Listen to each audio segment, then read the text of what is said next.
Today I'm routing the outer profile on some maple doors. Maple can be, maple's hard, but it has a tendency to tear out a little bit and give you a little bit of a fit. Then you got to go back and sand it and do a little filling. But, I find it to be a little less work and it gives me a better cut. The router bit, look, if you're looking at it from the bottom of the router, the bit's turning counterclockwise. So it's making its cut. So turning counterclockwise, the bit sitting down on the material, turning counterclockwise, and you're pushing in, actually going around the door counterclockwise. That's a normal cut. I tell you, climb cutting you can benefit from climb cutting on hard materials like this. You can even do this on a shaper with a feeder. Of course, on a shaper, I definitely recommend a feeder. But instead of, my bit's still turning the same direction, but we route around the door in the opposite direction, clockwise.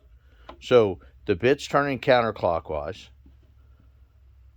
Well, looking from the top, it looks like clockwise. I'm sorry, I don't mean to be, but you understand what I'm saying. It's cutting in this direction. So instead of pushing forward, I'm pulling it backwards. So I'm climb cutting while I'm routing my profile. And I tell you what, I get a cleaner, smoother, less tear out route and profile climb cutting on some of these harder materials. Maple is one of them. But I'll go ahead and show you routing around. And what I do is I don't do this in one cut. I'll make a cut and I'll go in about half or two-thirds and develop the profile and then come back and make the final cut. So it's not hogging out so much material. I'll get set up and I'll show you that. Okay, so we're going to go ahead and climb cut the profile on this next edge so you can see just how it's done. So we'll go ahead and clamp it on the edge. Give enough room for our base plate so it's not in the way.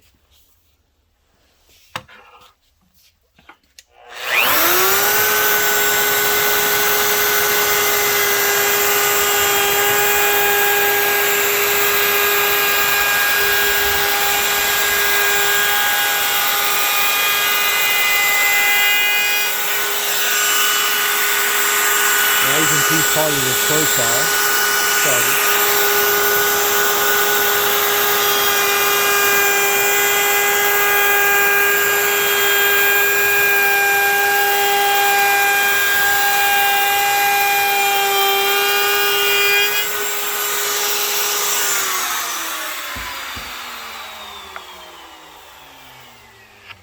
If you notice, there's no burn marks. It's just in a harder material, a climb cut, as long as you can control it. You've got to hold on to the router and get used to it.